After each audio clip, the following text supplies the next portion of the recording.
Hi everyone, I'm Rachel Herkman, and thanks for tuning in to this week's episode of Hump Day Health, simple chats on sex and relationships. And this week we're going to be discussing breakups. And we could talk about this topic for many, many hours, and we probably will have a future chat about this. A couple days ago, I put out a post asking you if you felt comfortable to reach out and share with me, based on your own experiences or your experiences watching others, what you have found to be the most painful aspect of getting through a breakup. And first of all, thank you all so much, because I was very pleasantly surprised. I got so many messages from people, and it was a very diverse group also. It was women, it was men, it was breakups that happened just after a couple of dates. It was breakups that happened after a couple of months, and a couple people shared about their divorces as well. And I do think that there can be themes between, let's say, dating breakups and a marriage breakup. I'm not really going to get into divorces so much today, really, but there's definitely parallels, but it's not the same thing. And there were so many common themes in what you all were sharing. It was really fascinating to see, and I really appreciate that you took the time to share that with me. Now, I find, and I have found over the years, that when I'm speaking to someone about a breakup and the pain that they're in, very often what they describe will fit into one of a few categories. And it's not necessarily exclusive to one category, but I find it usually falls into one or two or all three. And the first one is just the emotional roller coaster. People in this place of, I felt like I was really excited about something, and now I'm really disappointed and upset. I was really optimistic. Now I feel just really, really down, not just about this, but about the future. Quite a few of you in your messages talked about this feeling of, your language was being back at square one, this kind of emotional whiplash of, you thought maybe this might go somewhere, and now you're back to square one, which, being in square one obviously doesn't just mean that you're now back to being someone who's looking for a relationship. You're also back to being single and what that might come with. And I find that for people who are looking to find a partner, it can be very painful when you're single. And especially if you're someone that comes from a religious background, whether you are still very involved in your religious community, but it doesn't matter. If you're coming from a background where it's very family oriented and people tend to get married earlier, it can be, there can be this added layer of pain when you have a breakup, because perhaps during the time you were dating this person, you not only felt like, okay, I think I might have found a partner, you might have also been feeling like, I won't have to feel on the outside as much. And so the whiplash of being back to square one can also be this feeling of being back to feeling like you're on the outside. So that's something that comes up for people a lot. And I think that the emotional roller coaster can also extend when people are trying to heal through the breakup. You can have some days where you feel like you're in a really good place, and then other days not so much, or in the morning you were doing fine, and then by the time the night came, you're really not feeling like you're in a good place. So that emotional roller coaster can play out. I mean, there's a reason why there's so many movies and books and literature that talk about heartbreak, because the multitude of emotion and the way it can hijack your life. And for some it could be mental health crisis.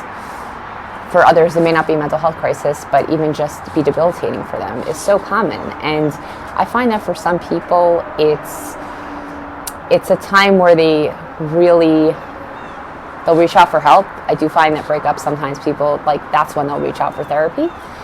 And it could be something they've always wanted to do, and now they have an immediate need. So that's the emotional roller coaster. The next one is what I call the moving truck, where basically the person is in a place saying, hey, I want to move forward, or maybe you don't want to move forward, but there's that closure thing, right? Everyone loves talking about closure. Want to move forward. What lessons do I take with me? I don't want to feel stuck here, but I don't feel like I have the closure that I need. And these kind of unresolved questions, these question marks, sometimes people feeling like they didn't get an adequate explanation about why the relationship isn't going to work out. And the closure keeps people feeling very tethered to this other person and can make it very difficult for people to move forward. And people will go to many lengths to try to get closure about a relationship. And I find that closure is one of those things where you can have closure about the relationship, but you may not feel it emotionally and rationally. In other words, you can understand rationally why something had to end, but not feel this emotional closure about the chapter or about that situation. And yeah, I find also years later, sometimes people will feel like, or they feel like they can't move on unless they get closure from a situation. But there's also plenty of people that I find were able to move on despite getting closure. But even the word closure, and I'm curious to hear from you guys. I mean, what do you think the word closure means? I mean, I find for some people closure is actually a more subtle realization. It's something that happens when you're walking down the street one day and you realize that this person just doesn't take up the same kind of space that they used to take up. But definitely curious to hear from you guys what you think about closure. Now, the next category I find that comes up for a lot of people is what I call the foggy mirror, where people feel like their self-concept, their being able to recognize themselves and their reflection gets distorted, where they might have seen themselves to be a certain type of person, and now they're questioning a lot about themselves. A lot of self-doubt. So much self-doubt comes up for people, where they feel like, I look at myself as someone who is a good judge of character. I look at myself who is very aware of what could be going on. And this really caught me out of came out of left field, and I was so off guard. And what does that say about me? And I find that sometimes people will take that into future dating relationships or situations where they don't feel like they can trust themselves to make decisions because they had an experience in the past where they feel like they missed something. And relationships, one of the things I find that's difficult is that, identity and relationships are very intertwined. And it's helpful for us to know who we are in order to be in a relationship, but relationships also teach us about ourselves. Relationships teach us a lot about who we are, what our behavior is like when it lands on someone else, what are the things that are important to us. Maybe that was a surprise. Maybe we're learning more about, oh, I didn't realize that really was so important to me, or something I didn't realize I really need in a relationship, or I actually know that I really need that in a relationship, and why was I so willing to put that aside in order to stay in this relationship with that person, even though I know that that's what I needed. Hope that made sense. And so that sense of not being able to have confidence in your own ability to look at a relationship or look at a person, and people will often look back and regret and say, why didn't I pick this up sooner, or why didn't I know this sooner, right? They're kind of questioning themselves in that way, and that comes up all the time for people. What else did I want to say? So something that also I think comes up is that sometimes I find people will say that they kind of expect that when they find the right relationship, all of the pain from their previous relationships will no longer hurt. Now, hopefully that can happen, but if it doesn't happen, it doesn't necessarily mean that this latest relationship is not the right relationship. Now, there are people that will find someone who they like to marry and the relationship works out, and they'll be able to look back and be like, okay, now I understand what was missing in those previous relationships. And they may not feel that sadness that a relationship didn't work out. But when we get hurt from something, just because we then feel good about something else later is not necessarily going to take away the hurt and the pain. And something also that comes up for a lot of people is that a breakup is a grieving process. It's a grieving process. It is the death of a relationship. It is the death of potential for a relationship. And grief is heavy. Grief is heavy. Grief is it's intense. It affects us in a variety of ways.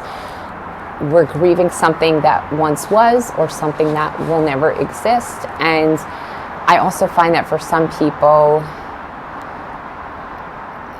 you're also grieving a person who you might have loved. And I know sometimes people will say to people who are single, oh, you don't really know what love is until you've been married to someone for a really, really long time. And like, I hear that. And yes, there's a type of love that you can have from building a life with someone after many years. But you can also feel like you love someone when you're dating someone. Like, you don't, I don't know. I feel like sometimes people, when they're single and they're in dating relationships, people try to dismiss that idea of like, oh, you can't really feel like you love someone. But like, you can feel like you love someone. It just may not be the same kind of love you would have if you've been with someone for 30 years. But now, just to wrap up, there were a few themes that came up in the messages and things that I also see clinically as well, which is number one, that I'd love to file a motion to, you know, that expression, time heals all wounds. Like, if we could just like obliterate that expression, it's so not helpful to people. I don't think it's helpful to people. I think that if somebody comes to that realization themselves, great. But when other people tell that to someone else who's suffering, I don't think it's comforting to them. But that's just my opinion. So, and this came up in the messages because there were people who reached out, who were sharing experiences that happened a very, very long time before. It wasn't necessarily fresh stuff. The other piece that came up in the messages was that there's pain of being broken up with, but there also can be pain when you're the one who broke up with the other person and feeling like you were the cause of someone else's pain. And that was something that came up in quite a few messages too, of people sharing that they still feel really bad that they caused someone else pain. And I think the last part that comes up often, I would say, is when I'm working with someone or talking to someone about a breakup, to me, sometimes there's a really meaningful progress when you go from a place of judgment and being that harsh critic towards yourself of, why didn't I do X or Y? Or why didn't I see X or Y? Or if only I was more X or Y, then maybe this would have worked out, or blah, blah, blah. And they can move from a place of that self-judgment to a place of more compassion for yourself, in terms of saying, I understand why I made those choices. I don't love that I made those choices, but I understand why, given those circumstances, I made those choices. I understand why I may not have seen certain things, or chose not to see certain things, or stayed in that relationship, or left that relationship, or whatever it might be. And I find that that's where there's a real opportunity for meaningful growth, is when, and this goes not just for healing from breakups, I think this goes for life in general, when you can heal and work from that place of no longer being as much a harsh critic and more of that sort of gentle compassion towards yourself, and sometimes, not always, compassion for the other person. But again, really about the relationship with yourself.